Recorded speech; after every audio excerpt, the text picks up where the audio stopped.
Let's talk about a moment in time when technology had to step in and solve a problem that was just spiraling completely out of control.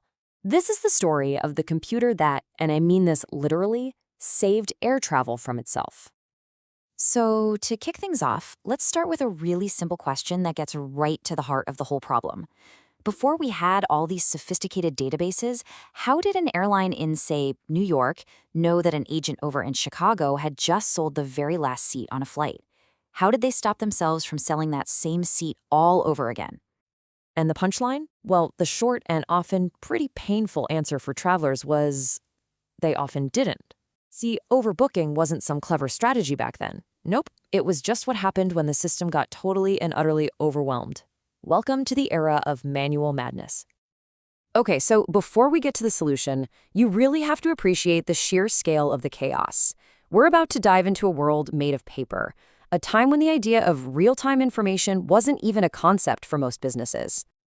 Yeah, this really shows you just how physical everything was. I mean, just picture it. You've got agents handwriting every single booking into these massive paper ledgers. Other people are managing data on physical punch cards. And if you wanted to check if a seat was available, you had to literally pick up the phone and call another office, maybe hundreds of miles away. Without any single source of truth, of course, constant, frustrating overbooking wasn't just common, it was pretty much guaranteed. But right as this whole problem was hitting its breaking point, a brand new kind of machine was starting to appear on the scene. And that brings us to the technological hero of our story, the mainframe computer. And we're talking specifically about the UNIVAC. You have to remember, for the early 1960s, this thing was an absolute beast.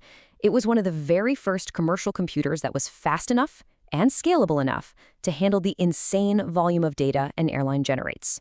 It was the perfect tool at exactly the perfect time.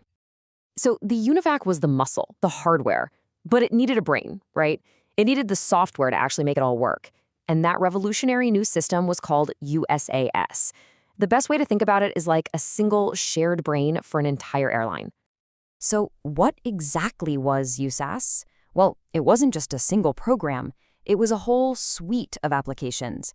It was basically the first real operating system built just for an airline.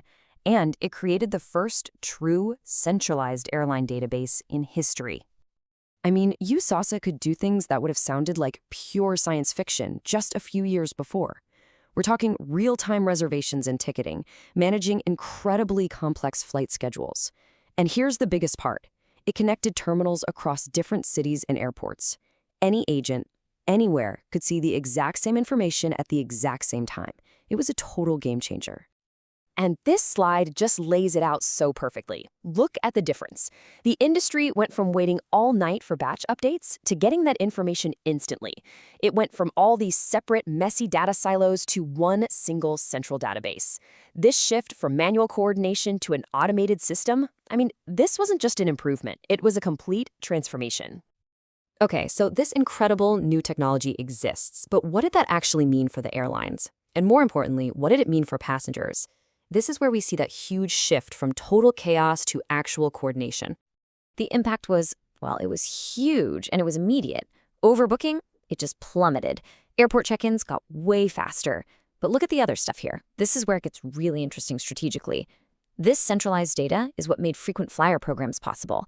It's what paved the way for the dynamic pricing, or yield management, that is the absolute bedrock of the airline industry today. Yeah, and this quote really nails the core of that change. That word, dynamically, that's everything.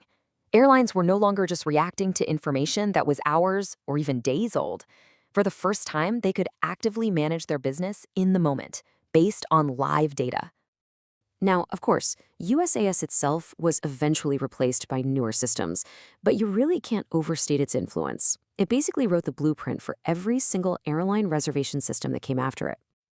You can see the direct lineage right here. You've got USAS on UNIVAC in the 60s, which led straight to its big rival, Sabre, on IBM in the 70s. From there, you get the big global distribution systems like Amadeus in the 80s. And that whole architecture, believe it or not, influenced the cloud-based platforms we all use to book tickets on our phones right now. And really, this is the ultimate takeaway from all this. What USA's proved was that a database could be so much more than just a place to store stuff. It could be an active, strategic tool. It wasn't just a digital filing cabinet anymore. It was the command center for running the entire business.